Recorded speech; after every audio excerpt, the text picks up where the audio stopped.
Hi everyone, I'm Juan Luis Cabellos. I'm a cinematographer and I'm here to talk about the new Canon C500 Mark II and the full-frame Sumire. Hi everyone, lenses. I'm Juan Luis Cabellos. Over the years, I'm a cinematographer and I'm here to talk about the new Canon C500 Mark II and the full-frame Sumire prime lenses.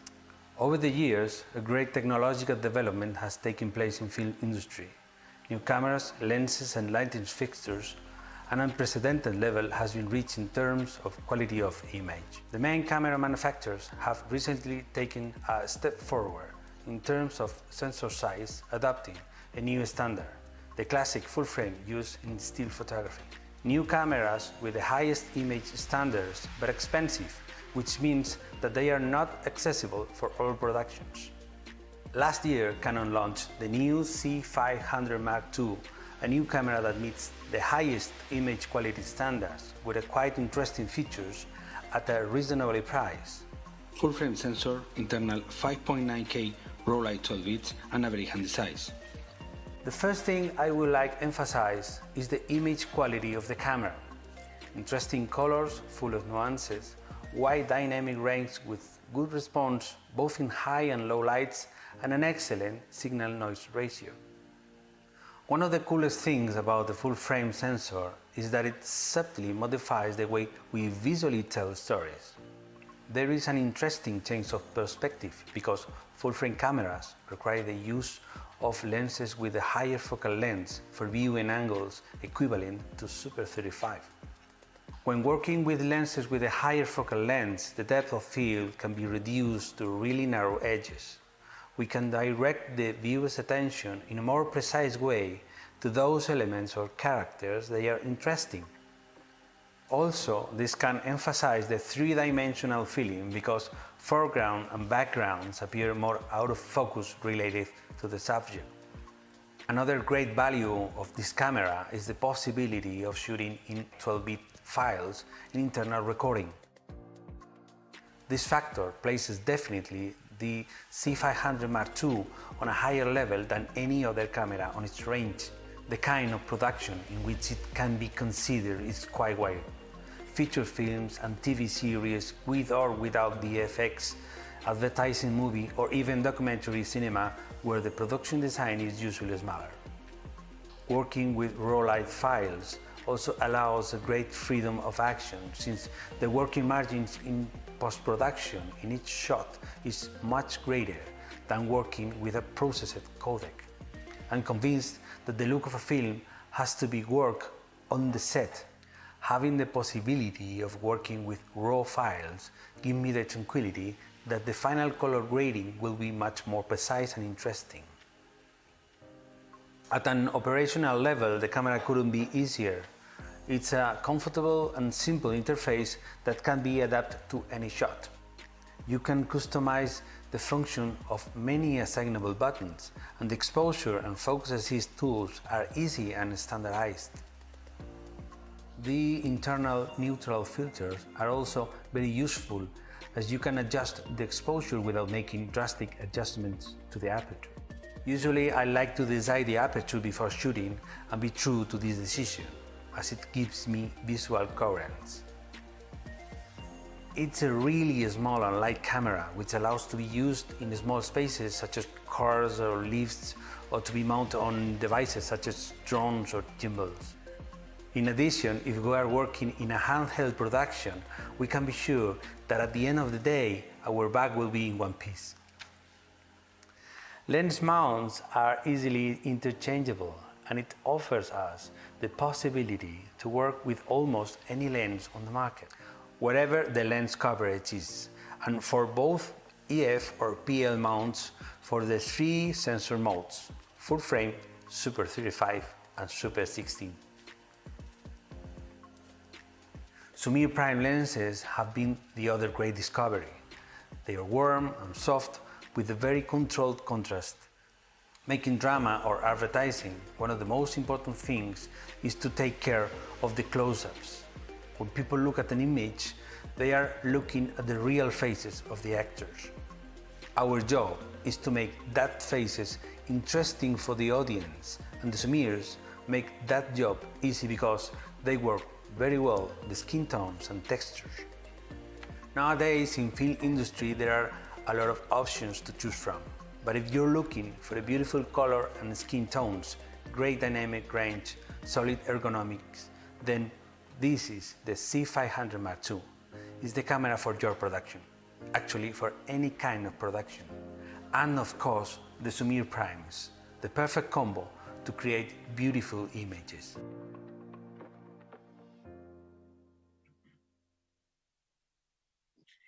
Hello and welcome to day 2 of a series of very special live Q&A sessions with a hand-picked selection of special guests and experts who will be talking in depth about their experience in the industry, all of which is, of course, part of Canon Vision. Now, as you know, this virtual trade show has been created in place of this year's IBC. And even though Canon would have loved to have done this in person, in the flesh, with an actual event, with actual real people, of course, that's not possible. And it's not like a virtual event hasn't been done before. You know, we were doing this back in July. I am, of course, talking about the virtual showcase and the launch of the impressive EOS R5 and EOS R6.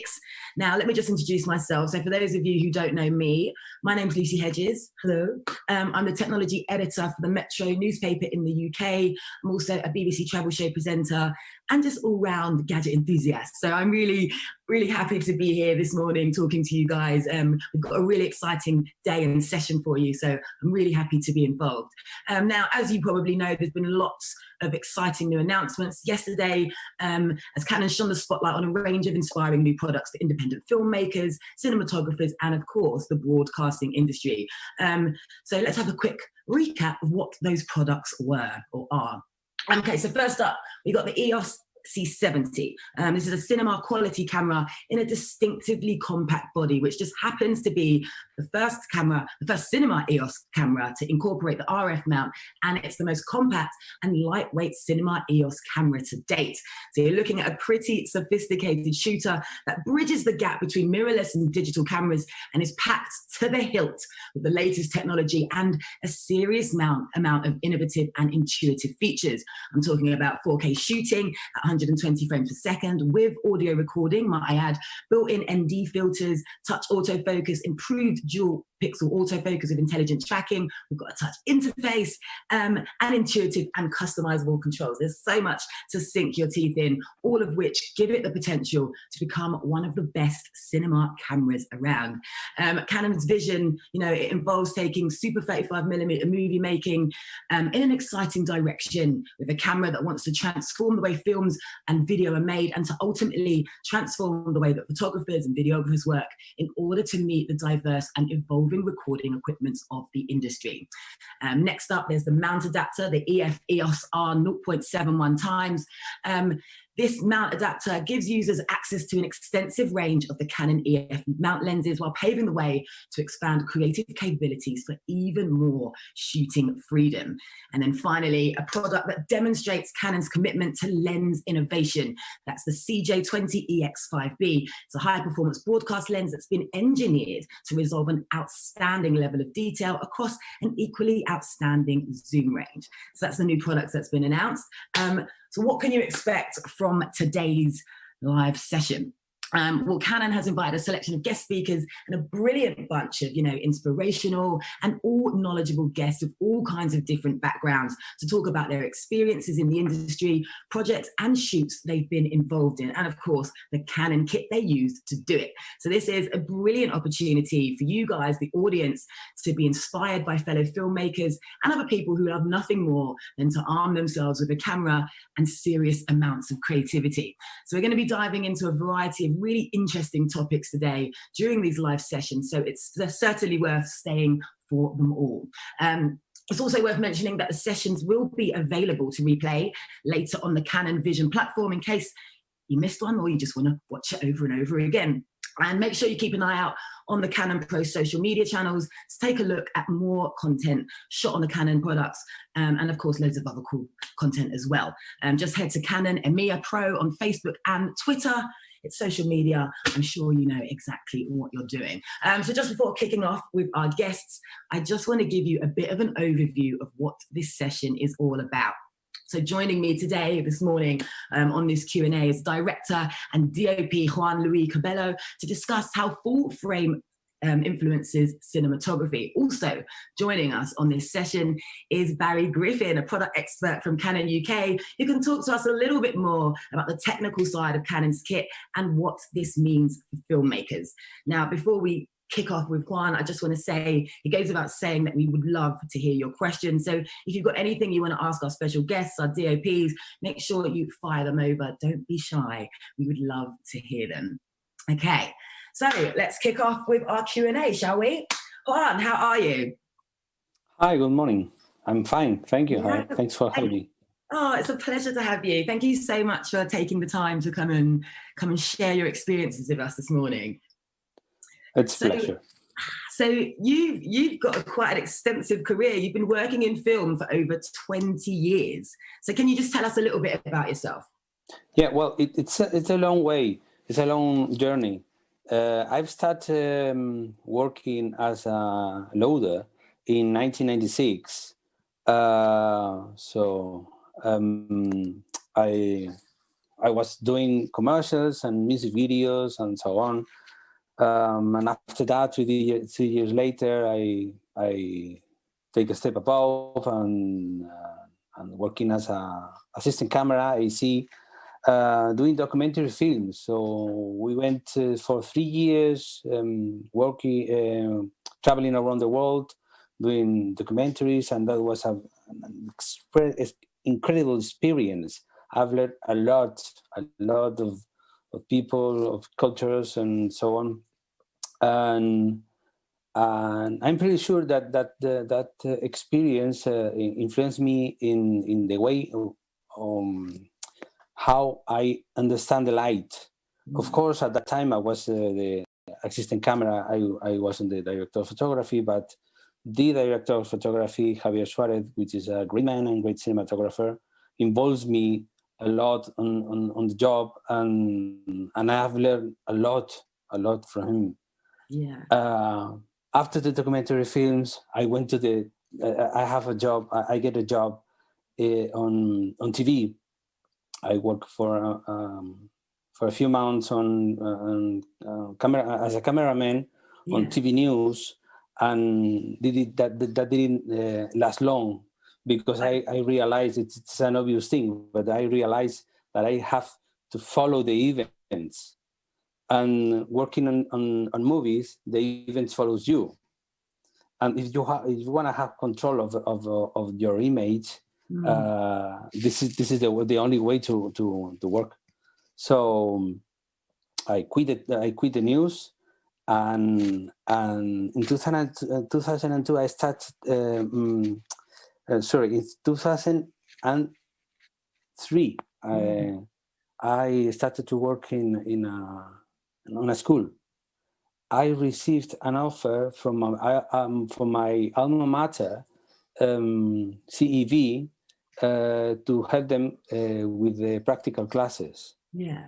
I mean, I made a decision, which is the best option. Start teaching about what I like, or continuing suffering on TV news. So I think happiness is very important. I took the best option, and I accepted on one condition, and that was if I have something to shoot, they let me get out and come back at the later day. Yeah. So I have to say that agreement is still working. So it's been nice work on TV series, and when I finish, come back to teach. This is another thing that I like so much. So you really have done quite a lot. Like it's a very tricky. It's a very tricky journey, because I know this is a idea behind that, and the idea is if you want something, just follow it, because at the end you will get it for sure. This is about determination, and because I'm teacher, I talk with the students, and everybody asks, what do I need to work on that? And I don't know. There's no a door in some place who knocked the door and I want to go into the movies. Come on, come in. This is the way. No, there's no such a thing. So this is about determination. So, well, more recently in 2010, a good friend of mine, a work colleague, David Alonso, came up with an offer to shoot one TV series, one small TV series, and that was it. I was very happy because that was what I wanted. Yeah. So it finally came about what you were looking for. Yeah, finally came about. I will be a cinematographer. So that was nice. I thought I reached the Premier League. Yeah. I'm excited. a massive notch in your career timeline. Yeah. Unfortunately, that TV series, it wasn't released. So nobody saws. And I had to wait till 2014. Yeah. Another guy came up with another offer, but in this case, that was released. And from this point, I have made one TV series per year, something on average. You're still doing what you want to do, and that's the most important thing. Yeah. I'm very happy with it. The last one I made for Amazon Originals, a documentary series. Very interesting. It's going to be released on October the 13th, I think. And that was it. It's, that business is very, very weird sometimes. Yeah. But if you want it, you get it. Yeah. For sure. Your career sounds like it's clearly taken you in so many amazing places. So let's talk about your tech timeline for a quick minute. What kit did you start out with back in the day to what you're using now? Because I imagine it's quite significantly different. So talk to us about that. Yeah, because I'm video guy. Yeah. I started the first works I remember that I made as a cinematographer was with and I don't know if somebody remembers, but the Canon XL1. XL1. I'm going to I don't know if maybe Barry remembers. It's a digital video camera, 3 sensor, 1/3 inches, who was on tape. Now when I have class with my students and I talk about tapes, they look at me like, what is old men talking about? What's these mythical things that you're talking about? Yeah. So and I have started with these cameras that I have to say they have a very narrow workspace. I'm not pretty sure, but I think that was 5-6 stops dynamic range, no more than that. Yeah. And the quality of the codec was pretty narrow. So that was very difficult to do something visible. Yeah. So I learned in that field, in that conditions. So for me, every year I had a good news, because the cameras are getting, the video cameras are getting better and better and better. I think it was the red one was released in 2006. Around that, and when I saw that new cameras, I saw that that's better than my videotapes, than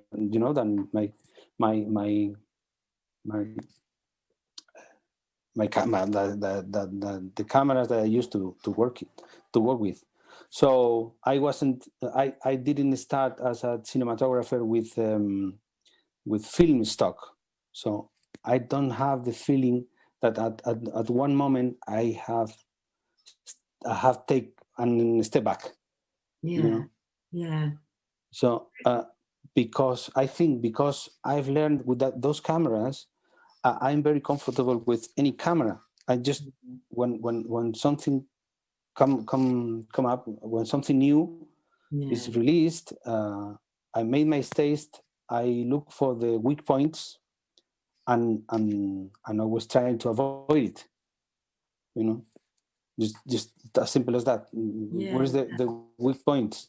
Just and I was trying to avoid it, to try to get the best image with this camera in particular. Yeah. So how different is videography and cinematography, especially when it comes to shooting equipment? So are you talking about the videography as the ancient cameras? Yeah. All ones. The possibility of make a mistake. When you work with when I worked with the video cameras, I don't have possibility to make a mistake. There's no space to mistakes, and now the possibilities to make mistakes or do much better things with those new cameras, it's astonishing. Yeah. For me, that the C500 Mark II with I worked with, it's just better and easier. Yeah. It's easier to work with. Well, that was my next question for you. You've clearly been spending a lot of time with it and using it. So can you tell us what you were doing with the camera exactly and how you got on with it? What specifically made this camera stand out for you? I made a commercial. I made a couple of works with the C500, but I made a commercial in February, and we have shoot with we shoot with the C500 Mark II in full resolution. I mean, in full frame mode, 5.9K, in raw light file, 12 bits internal, which is another blessing, and with the Sumire, sorry, and that was fantastic. That was fantastic. I made some tests before because the guys from Canon Spain gave me the camera to test it, and I made the commercial, and the result was fantastic because I have the opportunity to shoot very different situations. I mean, I made interior night, interior day, exterior day. So I can test in all situations, and I love it, and I love the results. Yeah, so we're talking like an all-rounder, something that can handle a multitude of shooting environments. Yeah. Oh, sorry, go on. I cut you off. No, I think we can discuss about these characteristics in deep a little bit. I mean, the full frame look, the raw light files, and the Sumire, but basically the three these three options for me makes difference with other cameras. Yeah, so makes a big difference with other cameras. Yeah, so these are the features on this particular camera that stand out for you, that make it, a cut above other cameras in your opinion. Yeah. And are there any other key features of the camera that stand out for you that you want to tell everyone? Yeah, well, further than that, it's easy handle camera because it's small and a lightweight. I mean, it's easy to work with in handheld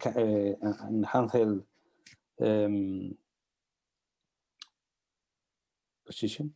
Yeah, just going. You know what I'm talking about. No? Yeah. With the camera in handheld, you can put it in drones, you can put it in gimbals, but when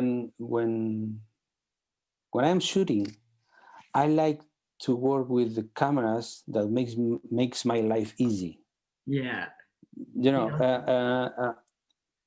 not the tricky ones. I mean, the how it's made the camera, the buttons, the functions is very very fast.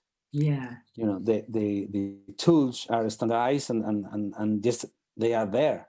You don't have to get into some tricky menu and look for the things. You know, the basic stuff is outside and one button. It's just very quick because when we are shooting, we don't have time for nothing in general. Yeah. You know, we need to make 20, 30, I don't know, 50, whatever, the number of shots. And there's no time to test. You just you just have to do it. Yeah. No? You know, so that camera that makes my life easy. Yeah. And I love that. I love yeah, that. I can tell. So can you tell us a little bit about the benefits of being able to film in raw light with the C500 Mark II?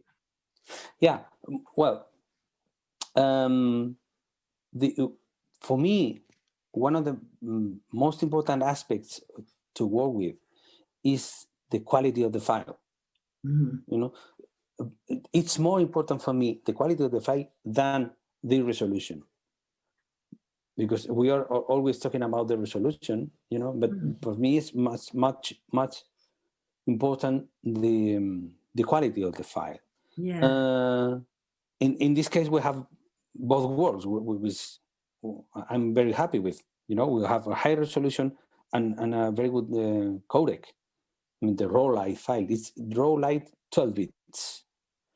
And that makes different because, you know, especially when working in low budget productions, Yeah. you don't have money to paint walls or change things on the scenery, for example. Yeah. You know? So working with raw light files allows us to intervene on that shot on post-production. So this is why I think is very interesting. Of course, the color grading should be more precise. Yeah. There's you can find more interesting nuances of color, you know. So in a process codec, I mean, there's a range of cameras who works with 4:2, 4:0, like DSLR, for example, in 10 bits or even 8 bits. That's you don't have options. You're running out of options. Yeah. As smaller is the codec, you're running out the options. Yeah. So it's like when I was working with videotape cameras. You know, I don't have option at that time. So now it's pretty much the same. Yeah. As better is the file, as more options you are, the more options you are in post production. Yeah. Yeah. There's just one thing is, if you are working on raw light files, of course, the files are takes more space, you know.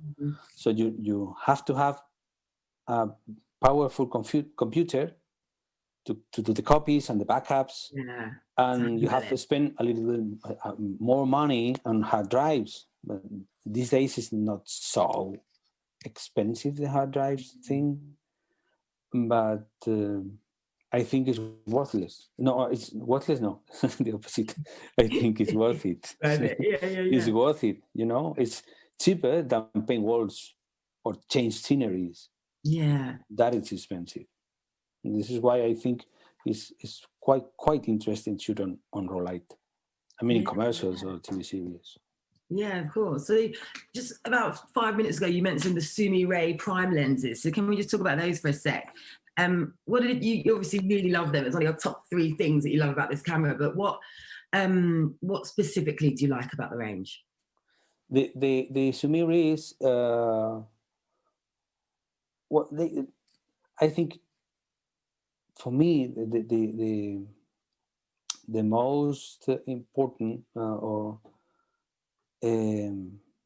is the warmth and the skin tone reproduction.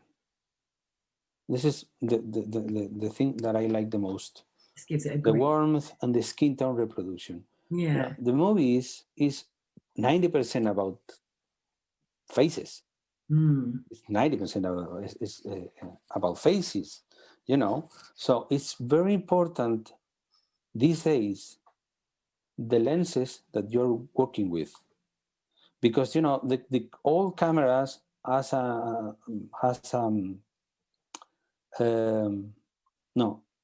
the cameras has a very high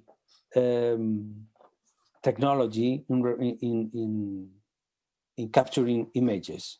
You know, the sensors are pretty much good on almost on all the cameras, but the lenses make difference. You know, the lenses should be nice with the skin tones and textures. Yeah. So this is the thing that I like the most. Obviously, there's another things that I like the Sumire, the flares. You know, the flares is a trend also, and to have lights on the shoot, who gets into the camera and you know makes that lovely flares, and they are very elegant, very well organized, and the bouquet, you know, in the background. The lights are blurred, are like a circle, because the Sumire has 11 blades, so you don't see a geometric shape in the backgrounds, in the lights, that they are blurred. It's beautiful you blur. It's a beautiful blur, beautiful circles, very well organized. So I think that's the thing that I like the most. It's something dreamy. I love it.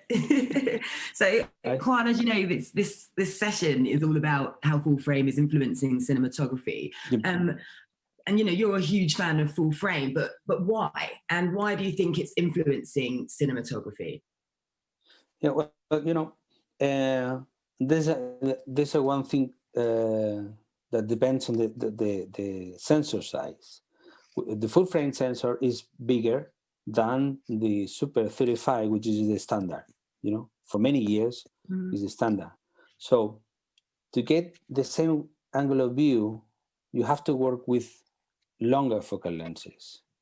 Because of that, we have a narrower depth of field, and that changes everything. I think that this is the main difference, you know.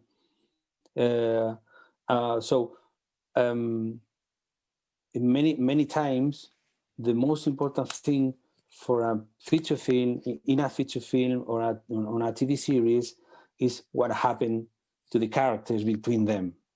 So the backgrounds are irrelevant. So it's working with full frame cameras is very easy to blur the backgrounds. And just focus on the front. In this way, we can, the audience can't be distracted for the details in the backgrounds. No?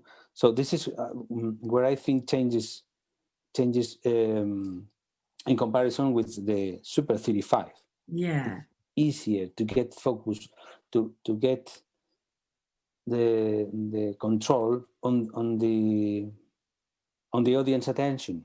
Yeah, and it's just part, you know, in emphasizing the storytelling process, really enhancing it, shall I say? Yeah, it is. And what do you see in full frame's future? Where do you see this going? I think we're going to work with both systems, with Super 35 and and full frame. Sorry, because you know, at the end, all should depend on the script. Yeah. So depending on the story, what we are going to talk about, we can choose full frame cameras or Super 35. So I think we're going to have both. You know, in Super 35, there's a lot of options in lenses, because it was the standard for almost, I don't know, 100 years. Long time, yeah. So there's a lot, and that now there's a trend. There's a trend in DPs to work with vintage lenses. I forget one thing about the Sumire. The Sumire has personality. Yeah. And that's very nice. I remember that because everybody's looking for the proper personality for the job. Mm. And the Sumire has personality, has his own personality. And I think that's a very, very nice thing. So you're saying it brings its personality to what you're shooting, and you can almost identify something that's been shot using a Sumire lens because, you know, they've got this identity. Yes, it's like I said, it's depending on the script. We give and with background to the history, where the thing happened, at what time of the day, how the actors behaves, how it looks to the camera. Yeah. So everything should be subtle. Subtle is okay then? Is a proper word? So let me check. Subtle, yeah. Subtle. That's a subtle thing. Sorry, I mean, the connections went a bit funny when you said that, so I didn't quite hear. Yeah, I mean the camera work, the lighting work, with the lens work should be subtle to get background, and that this is the part that I love of my job. You know, get the proper background, the aesthetical proper background to the actors. So the Sumire has its own personality, and that's a value. Yeah, this is a great value. Yeah. Okay, so I'm going to bring Barry into the conversation now. Hi, Barry. Good morning, Lucy. Good morning. How are you? I'm very well, thank you. Very well. Really exciting couple of days. So yes. Yeah, really it is, isn't it? Okay, so I've got a question for you. I'm very conscious of the time, and I want to get as much out of you as possible. So we're talking a lot about, the Sumire lenses. What does Sumire mean? Well, Sumire, if you want to say the history of it, where it comes from, in Japan there is an orchid called Sumire, and when Canon brought out this lens, it was about the beautiful bloom like a Sumire orchid. So when you have this lens opened up, as Juan was saying about the personality of it, when it's wide open, it just has this beautiful look that it gives. And that was the whole concept of designing the lens when it was actually brought out. So yes, that's where the background comes from. It is more artistic, because when you think about some of our other lenses, they have a technical name. When we brought these lenses out, they came out with Sumire, not a EF or CNE or anything like that. So it just gives you an idea of the idea. Yeah, it's indicative of what it can do, and exactly. Like Juan said, it's personality. It's personality, exactly. And when you think about an orchid wide open, it's beautiful. And with these lenses, when they're wide open, they are beautiful. So let's talk about full frame. Can you just explain the benefits of full frame in a cinema camera? Sure. So when we talk about full frame has been out a while in the DSLR market and so on, but in a cinema camera and using these full frame lenses, so it is a kind of a collaboration, you are actually able to get a very creative look, more depth of field, more breakaway from the foreground to the background in your shot. So when filmmakers, documentary makers, commercial makers are looking for something a little different, something a little wider, having a very fast lens that allows you to have this beauty look, this the separation that you get with the lens is one thing. And then, of course, with full frame, we're getting so much more in the image. And when we get to the edge of, especially with full frame lenses and with a full frame sensor, you can get very creative looks and feels at the edge of the glass that fills that sensor. So it is very much down to being able to deliver these new creative looks that filmmakers are wanting to delve into. Yeah, and just about kind of just opening up the realms of creativity as well, wasn't it? If you want to go down that Very path, much so. you can do that. If you want it, and there's so many options and possibilities, which Most is definitely. Now, in an thing. A-type camera, being able to do this now, an A-style camera, and with the lenses that are available from Canon, that are full frame as well in our cinema prime lenses, going full frame, it just opens up so many much more creative opportunities for filmmakers out there, and people are using it. So there's a lot of chatter out there. You know, is full frame worth all the hype? You know, naysayers and the people on the internet. What would you say it does, and why? Of course, well, yes, there is, but it's where it's needed. You won't need it all the time. So we're finding a lot of people are wanting to find out what they can do with full frame. So the people who are investing and buying into full frame cameras like the C500 Mark II are wanting to go to that next step to see what they can actually do with their productions, whatever that production can be. So the hype is real, but it's down to the end user, that production, whatever they're doing with it, being able to allow them to go to that next stage of creativity to see in this scene, what can we do now that we have so much more to look at with the sensor, and with the lenses that we can use with it, we can be very creative, especially with natural lighting as well as creative lighting. Yeah. So it's almost as if you need to understand why you need it, not just using it for the sake of using it because it's a buzzword. Most certainly, and some examples out there are people are using it, and they get shocked when they look at it, first of all, saying, whoa, I've never seen this before, how do I work with it?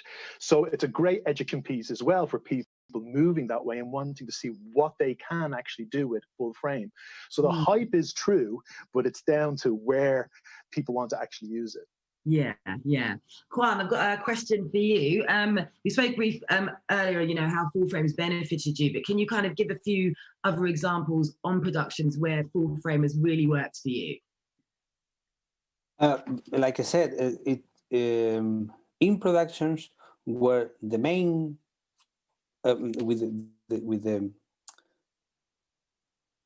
where the actors are the most important thing,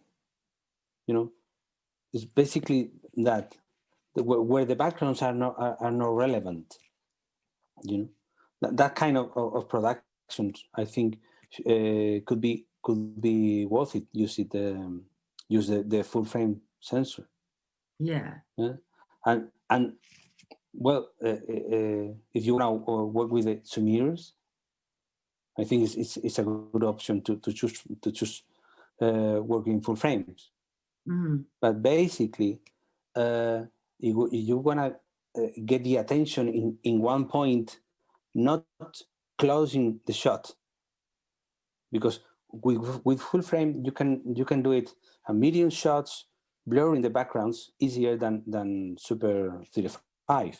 Yeah. So, I mean, a commercial of some kind of food where the most important thing is the food, the salad, for example, so this kind of job could be worked very, very, very good.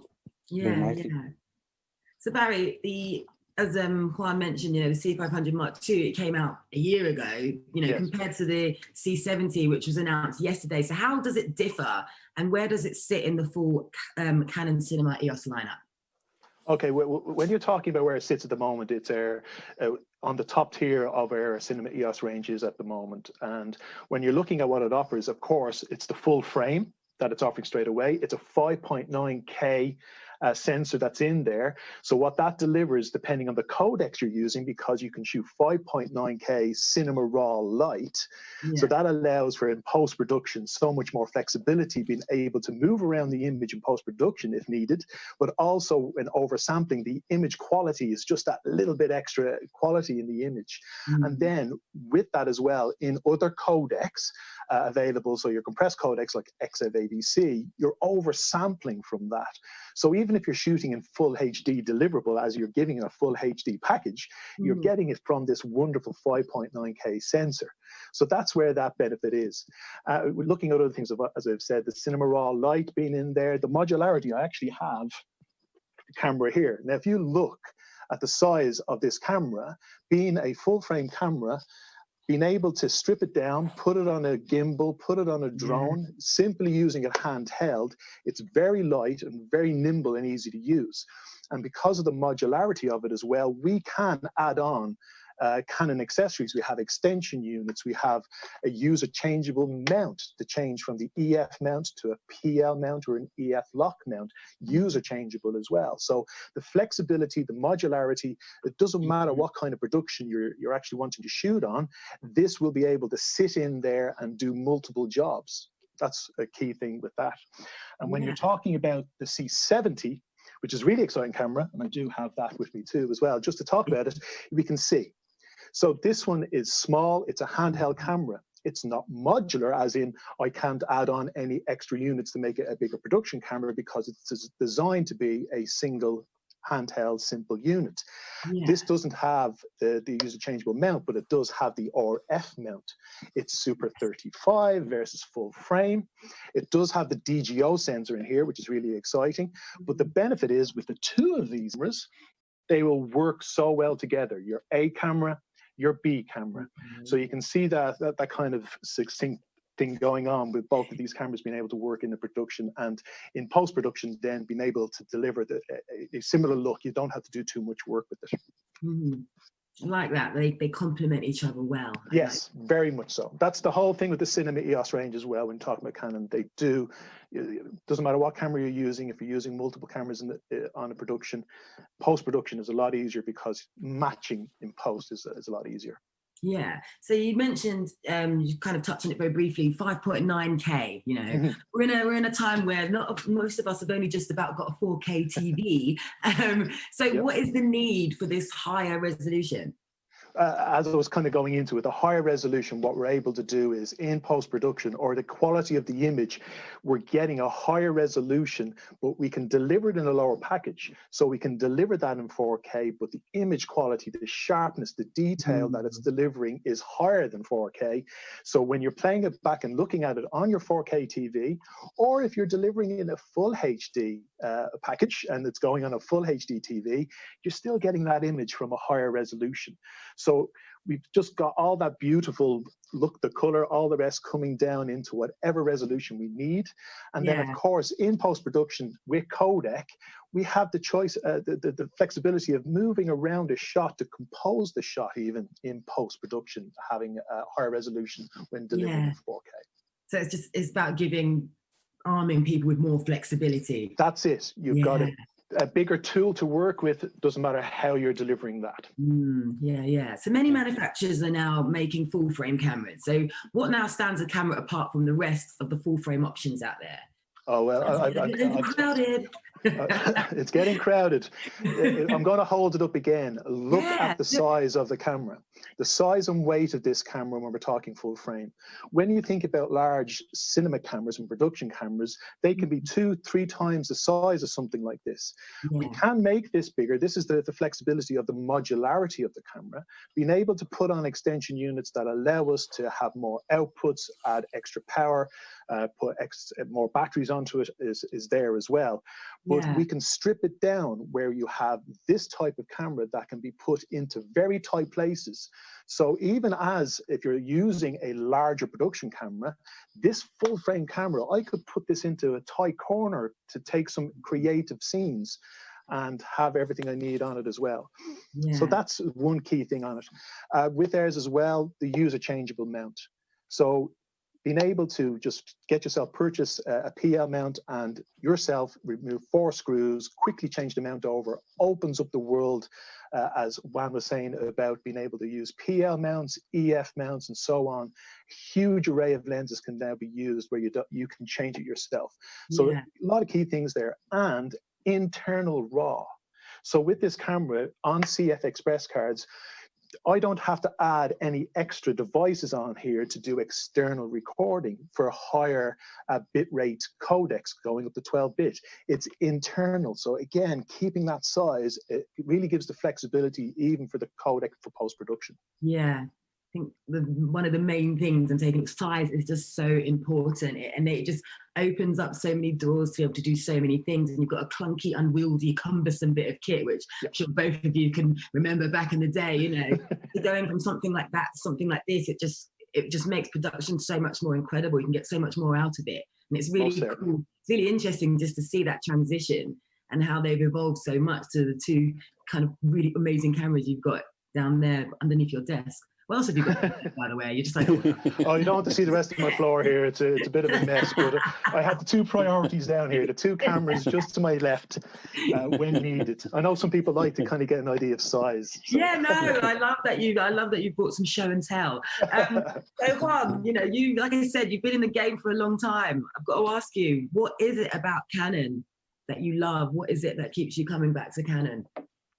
Well, I love the way they understand how a video camera should be, because it's so easy to work with. I have a discovering, a huge discovering for me many years ago when I discovered the C500 Mark II. The first time I saw that camera, checking the menus, I saw 2K 444 12 bits, and I say that makes difference. This guys thinks that it's better have better pixel than more pixels. No, you know, the discussion, the quality of the pixel versus the resolution. So that made a change for me. So I love the way that they understand how should be the quality of the image in all aspects. You know, not only the resolution, because of course here we are in 5.9, which is gorgeous, but also the quality of the pixel. So they take care, they take care about the all aspects of the quality of the image, and I think that makes difference for me. And it's kind of Canon's one of those brands that kind of not a lemming, not a sheep. You know, they do their own thing. They take a lot of feedback and, you know, comments on board from people like yourself and, you know, people, filmmakers, cinematographers, and they use that feedback and take that and then use that information to create another camera or to bring these features in. And that kind of echoes what you just said, that Canon, you know, the extra attention to detail that they bring to these cameras is something that you really admire about them. Yeah. Cool. And the way how they made it, it's very, very comfortable to work with. You know, as Barry is talking about the size, the weight is very easy. Is handled. I like that. All of that. Comfortability is key. Yes. And on that note, guys, I am going to wrap this Q&A session. Juan, thank you so much for sharing your experiences. I really appreciate it. I love how much knowledge you have and, you know, how experience you've had in your time in the game. And of course, Barry, thank you so much for sharing your technical expertise. I know we could have probably spoken for another hour about all of this, but, you know, we've only got a little window for this. And of course, thank you to you guys for watching, for tuning in. I hope you got a lot out of it. I hope you learned a lot, of maybe feeling a bit inspired after hearing Juan's story. And before I go, I should probably let you know that there is a special episode of the Shutter Stories podcast featuring some of the guests that we've had yesterday and some of the guests that that are going to have on our sessions today. It's a really good listen, really fascinating. We take a deep dive into the new technology, you know, contextualized by the experiences that some of these guys have had while using the kit. I cannot tell you enough how much of a good listen it is. And on that note, it's time to say goodbye. We'll see you maybe in an hour. If you want to join us for the next session, take care. Bye-bye. Bye.